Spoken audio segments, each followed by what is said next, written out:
네, 한 주간 재계수장들의 일거수일투족을 들여다보는 CEO 풍향계 시간입니다. 최악은 피했지만 여전히 경영권이 불안한 조양호 한진그룹 회장.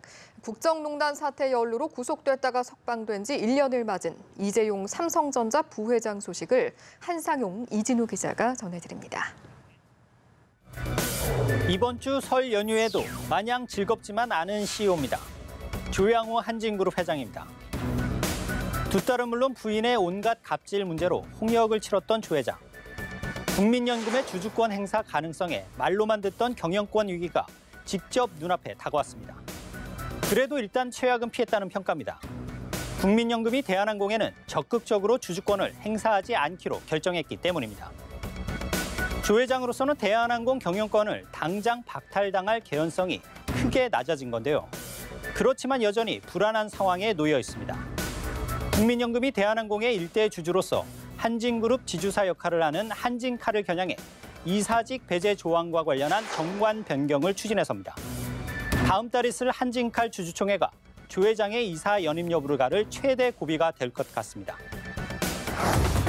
이런 와중에 한진일가에 악재가 하나 더해졌습니다. 조양호 회장의 부인인 이명희 이류재단 전 이사장과 그의 딸 조연아 전 대한항공 부사장이 재판에 넘겨진 겁니다. 혐의는 관세법 위반, 대한항공 여객기와 소속 직원을 동원해서 해외에서 구매한 명품 의류와 가방은 물론 도자기와 장식용품, 과일 등을 몰래 들여왔다는 겁니다. 일부 품목의 경우 대한항공이 수입한 것처럼 허위로 세관 당국에 신고한 혐의도 있습니다. 이런 밀수에 이용하라고 대한항공에 국적 항무사 타이틀이 부여된 건 아니겠죠. 이들 모녀의 밀수 행각에 가담한 혐의로 대한항공 직원 2명도 기소됐습니다. 땅콩 회항과 물벼락 갑질 사건을 필두로 최근 수년간 숱한 오너가 리스크에 발목 잡혔던 대한항공. 새해 들어서는 부정적인 일들로 또다시 구설에 오르내리는 일이 없기를 바랄 뿐입니다. 교도소에서 석방된 지 만 1년, 이재용 삼성전자 부회장입니다. 작년에 신중한 자맹 모드였다면 새해 들어서는 대외 활동이 눈에 띄게 늘었습니다. 이번 설 연휴 중국 시안에 있는 반도체 공장을 방문하기도 했는데요. 사실 삼성 안팎에서 그동안 자주 들었던 말은 이 부회장의 입지가 좁아 선택의 폭이 적을 수밖에 없었다.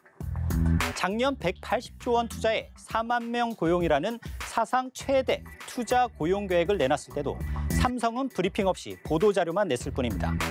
하지만 지금은 정부와 정치권이 멍석을 깔아준 탓인지 이 부회장의 입지는 작년보다 좀 넓어진 듯 보입니다. 교도소에서 나온 뒤 문재인 대통령과는 4번이나 만났고 청와대 초청 자리에서 대한민국 1등 기업으로서 일자리 약속은 꼭 지키겠다고도 강조했습니다. 최근엔 삼성전자 사업장을 찾은 이낙연 국무총리, 홍영표 더불어민주당 원내대표와도 간담회를 했었죠.